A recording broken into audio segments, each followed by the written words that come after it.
Жаңы кабыл алынган Конституция боюнча президенттин ролу кандай өзгөрдү?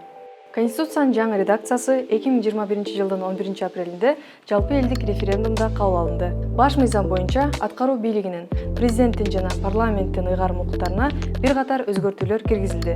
Бүгүн биз жаңы Конституция боюнча президенттин ролу кандай өзгөргөнүн карап көрөбүз. Жаңы баш мыйзам боюнча президент болуп Кыргызстандын аймагында 15 жылдан кем эмес жашаган жана 35 жаштан жогору жарандар шайлана алышат. Эски Конституциядагы 70 жаштан жогору жарандар президент болуп шайлана албайт деген норма алынып салынган.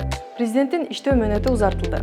Ага ылайык бир адам 5 жылдык мөөнөт менен 2 убакытка шайлана алат. Мурдагы мыйзам боюнча талапкерлердин 6 жылдык мөөнөткө бир эле жолу президент болуп шайланууга укугу бар болчу. Жаңы Конституция боюнча мамлекет башчысы аткаруу бийлигин толугу менен көзөмөлдөйт. Ал мурдагы өкмөттүн ордун баскан министрлер кабинетинин курамын жана түзүмүн аныктайт. Мурун өкмөттүн түзүмүн жана курамын аныктап, иш программасын бекитүү жогорку кеңешке таандык болчу. Азыркы мыйзамда жогорку кеңеш министрлер кабинетин дайындоого макулдугун гана берет. Ал эми алардын бардыгы президент тарабынан дайындалат.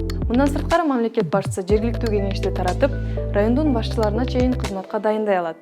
Керектүү учурда аларды кызматтан бошотуу укугу да президентке таандык. Жаңы баш мыйзам боюнча өлкө башчысы коопсуздук кеңешин түзөт жана Улуттук банктын төрагалыгына талапкерди сунуштайт. Ошондой эле мурдагы мыйзамдагыдай борбордук шайлоо комиссиясынын 3/1 эмес, жарымын парламентке сунуштайт. Эми референдумду мурдагыдай жогорку кеңеш эмес, президент гана жарыялай алат. Мамлекет башчысы зарыл учурда депутаттарды кезексиз жыйынга чогултат. Парламенттик шайлоолорду, анын ичинде мөөнөтүнөн мурда шайлоону да президент өзү дайындайт. Президенттин сот системасында дагы таасири чоң. Сот адилеттик иштери боюнча кеңештин сунушу менен президент жогорку соттун жана Конституциялык соттун судьяларын парламентке сунуштайт. 2010 жылдагы реформа боюнча судьялар жогорку сот жана Конституциялык палата тарабынан бекитилип, президенттен бир кыйла көз карандысыз болгону айтылат.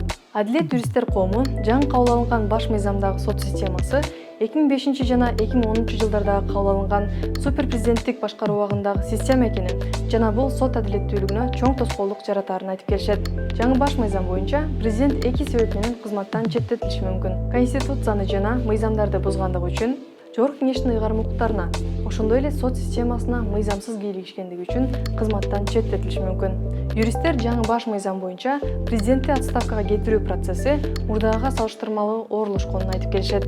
Анткени мурдагы мыйзам боюнча президентти отставкага кетирүү үчүн жогорку кеңештин депутаттарынын 3/1 бул процесске катышышы керек болчу.